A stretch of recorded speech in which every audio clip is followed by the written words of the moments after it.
මේ අතර ගිලිහි ඇති බලය නැවත ලබා ගැනීම සඳහා ජනතා විමුක්ති පෙරමුණ රටවැසියා නොමග යවන බව එක්සත් ජාතික පක්ෂය පවසනවා. සිරිකොත පක්ෂ මූලස්ථානයේ අද පැවති මාධ්‍ය හමුවකට එක් වෙමින් පාර්ලිමේන්තු මන්ත්‍රී නලින් බණ්ඩාර මහතා මේ බව සඳහන් කළා.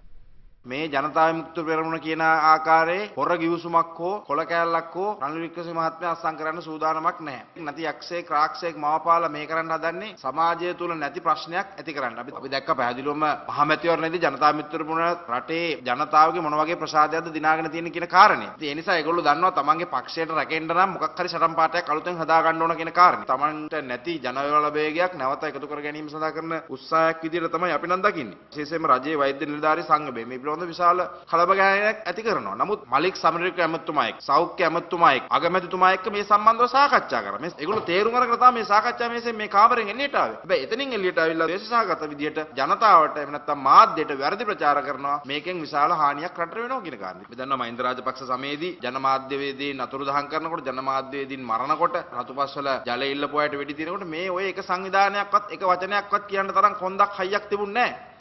පළාත් පාලන මැතිවරණයේ කල්දැමීම සම්බන්ධයෙන් ආණ්ඩුව වෙත එල්ලවෙන චෝදනා පිළිබඳවද මෙහිදී අදහස් පළ වුණා. නව මැතිවරණ ක්‍රමයක් තුලින් කොට්ටාස ක්‍රමයට සීමා නිර්ණය කරලා මේක බොහොම පිරිසිදුව තියන්න ඕන නිසා තමයි යම්කිසි කාලරාමුවක් පරක්කු වෙන්නේ. අපි පෞද්ගලිකව අකමැති මේ මැතිවරණේ පරක්කු වෙනවා. මොකද ගමේ යාන්ත්‍රණය සිද්ධ වෙන්නේ ප්‍රාදේශ සභාවෙන්. ඒ නිසා මේ පරක්කු කරන්නේ මහින්ද රාජපක්ෂ මහත්තයාටවත් එහෙම නැත්නම් ඔය ඒකාබද්ධ විපක්ෂයයි කියා ගන්නා මලබද්ධ සංවිධානයටවත් බය නෙමෙයි. අපි රටක් විදියට මෛත්‍රීපාල සිරිසේන මැතිතුමත් අගමැතිතුමත් මේ අලුත් මැතිවරණ ක්‍රමයට යන්න ඕන කියන සංකල්පයේ ඉන්නවා. ඒ අවශ්‍යතාවයට පව කරනවා මිසක් නැතුව කිසිදු වෙනත් අවශ්‍යතාවයක් නැහැ අපිට මැතිවරණ පස්සට දාන්න. රංජන් රාමනායක නියෝජ්‍ය අමාත්‍යවරයාට එරෙහිව නඩු පැවරීමට පියවර ගන්නා බව එක්සත් ජනතා නිදහස් සඳහන පාර්ලිමේන්තු මන්ත්‍රී සාලින්ද දිසානායක මහතා අද පස්වරුවේ කුරුණෑගලදී මාධ්‍ය හමුවක් පවත්වමින් සඳහන් කළා. ඒ ලංකාපුත්‍ර බැංකුවේ ණයක් ලබාගෙන ඇති බවට නියෝජ්‍ය අමාත්‍යවරයා පසුගියදා මාධ්‍ය හමුවකදී කළ ප්‍රකාශයකට එරෙහිවයි. පසුගිය දිනක මා පිළිබඳව ඉතාම අසත්‍ය චෝදනාවක් පාර්ලිමේන්තුවේ නියෝජ්‍ය ඇමති කෙනෙක් හැටියට කටයුතු කරන රංජන් රාමනායක මහත්මයා ප්‍රකාශයක් කරලා තියෙනවා. ඔහු කියනවා මම ලංකාපුත්‍ර බැංකුවෙන් මිලියන 50ක ණය මුදලක් අරගෙන තියෙනවායි කියලා. මම කිසිම දිනක පෞද්ගලිකව මේ වගේ මුදලක් ලංකාපුත්‍ර බැංකුවෙන් අරගෙන නැහැ. හැබැයි මේ රටේ ගොවි ජනතාව වෙනුවෙන් ගොවි සමාගමකට ඒ මුදල් අරගෙන තියෙනවා. ඒත් ලක්ෂ 500ක් නෙවෙයි.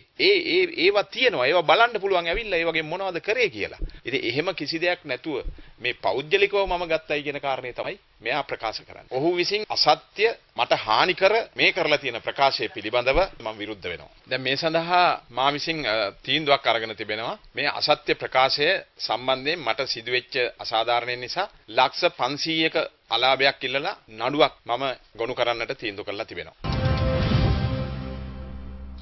දේශපාලන වේදිකාවේ පළමු අදහස් කිහිපයක් දැන්.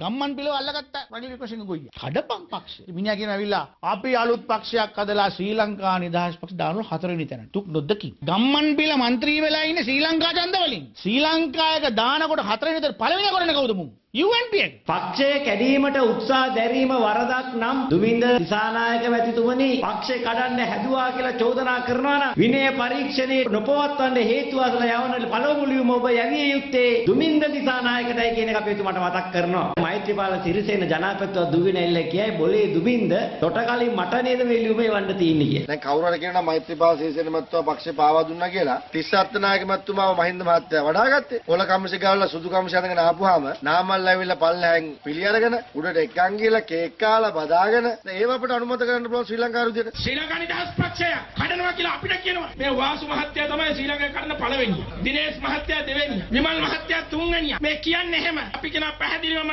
ශ්‍රී ලංකා නිදහස් පක්ෂයේ නායක හැටියට මහින්ද රාජපක්ෂ මැතිතුමාට අපි ඔක්කොම වැඩ කරුවාගෙම අදත් අපි එතුමාත් එක්ක ඉන්නවා. එල්ලෙන්ඩ වැලක් නැති උදවියනි මේ ශ්‍රී ලංකා නිදහස් පක්ෂය වෙනුවෙන් පෙනී හිටින්නේ. පොදු විපක්ෂය වෙනුවෙන් අද මේ කතා කරන පයිතකරස්ලට මම නම් හිතන්නේ පිස්සෝ ඔළුවට සුළු ජීවක් කරලා.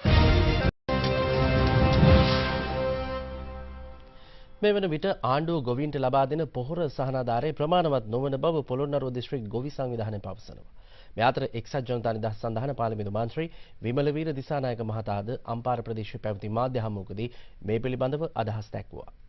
මේ රජයට වගකිව යුතු නිලධාරීන්ට පැහැදිලිව ප්‍රකාශ කරනවා දැනට ක්‍රියාත්මක කරන්නට උත්සාහ කරන පොහොර සහනාධාර ක්‍රමය කිසිසේත්ම ගොවියට ප්‍රමාණවත් වන්නේ නැහැ.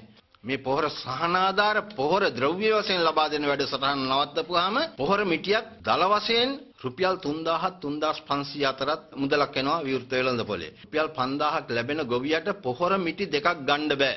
මේ තත්ත්වය තුල ගොවි ජනතාව කොහොමද ගොවිතැන් කරන්න කියලා පොඩ්ඩක් හිතන්න ඕන මේ යෝජනාව මෙතෙන්ට ගේනකොට. පොළොන්නරුව දිස්ත්‍රික්කයේ තනිකරම වී මංකොල්ලයක් කියලා මම මේ අවස්ථාවේදී කියනවා. බලන්න පහුගිය කාලේ රුපියල් 45කට ගත්ත වී කිලෝ එක අද විකුණන්නේ කීයටද කියලා. පෞද්ගලික මොවල් කීපයක් එකතු වෙලා මේක රුපියල් 32 ගාණේ ගන්නවා. අපේ වී ටික ඉදිරියේදී කාටද දෙන්නේ? කොවියෙක් මට කිව්වා ගිය කන්නේ වී කිලෝ 60 මිටියක් විකුණු මිලට වැඩිය රුපියල් 1000ක අඩු මිලකට තමයි දෙන්නේ. ඊට වඩා රුපියල් 1000ක් අඩු මිලකට තමයි දෙන්න සිද්ධ වෙලා තියෙන්නේ. එතකොට දැන් එක පැත්තකින් පොහොර සහනාධාර නැහැ, තව පැත්තකින් වී මිල පහළ වැටිලා. හැබැයි පාරිභෝගිකයා දිහා බලපුවා. පාරිභෝගිකයා ගන්න රුපියල් 70ට 75ට හාල් කිලෝක. දැන් වෙළඳපොළ කළමනාකරණය කරගැනීමේ හැකියාව මේ ආණ්ඩුවට නැහැ.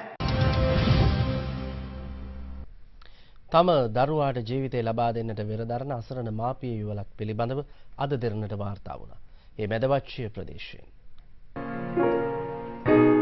අවුරුදු 2 මාස 9ක් වයස ඇති පුංචි සඳරුවන් සිය මව්පියන් සහ සොහොයුරා සමග දිවි ගෙවන්නේ මැදවච්චිය සියඹලාගස්වැව ප්‍රදේශයේ. සිය පුතු නහවා පිරිසිදු කරන මොහොතේ සිරුරේ අස්වාභාවික ඉදිමීමක් දැක කුඩා සඳරුවන් වෛද්‍ය පරීක්ෂාවකට ලක් කළ දෙමාපියන්ට අසන්න ලැබුණේ හද සසල කරවන පුවතක්. තැලසීමියා රෝගයෙන් මේ කුඩා දරුවා පෙළෙන බව දැනගත් මාපියන් වෛද්‍ය උපදෙස් අනුගමනය කිරීමේදී තවත් අසීරු අඩියකට පත්වන්නේ ඒ වෙනුවෙන් කළ යුතු ශල්‍ය කර්මයකට රුපියල් ලක්ෂ 35ක පමණ මුදලක් වැය වන බව දැන ගැනීමත් සමගයි. මේ ගෙදර තිබ්බ හැම දෙයක්ම විකුණලා තමයි අපි පොඩි පුතාට මේ අපි ලක්ෂ 10ක වගේ හොයාගෙන තියෙන්නේ. පුළුවන් යම්කිසි කෙනෙක් ඉන්නවා නම් උදව් උපකාර කරන්න කියලා මම ඉල්ලා සිටිනවා. මම විතරක් නෙමෙයි මේ තැලසීමියා රෝගයෙන් පෙළෙන සෑම අම්මා කෙනෙක්ම සෑම දරුවෙක්ම විඳින්න එකම දුක කියන එක මට කියන්න තියෙනවා. නිවැසියන් කුප්පි ලාම්පු එළියට හුරුවන්නේද සඳරුවන් වෙනුවෙන් විදුලි බිලද ඉතිරි කර ගැනීමේ අටිය. අද වැනි නවම් පුන් පොහෝ දිනක මෙවැනි අසරණ දරුවෙකුට පිහිටවීමට ඔබට හැකිනම් එය බුදු වදන වඩාත් අර්ථ ගන්වනු නොඅනුමානයි.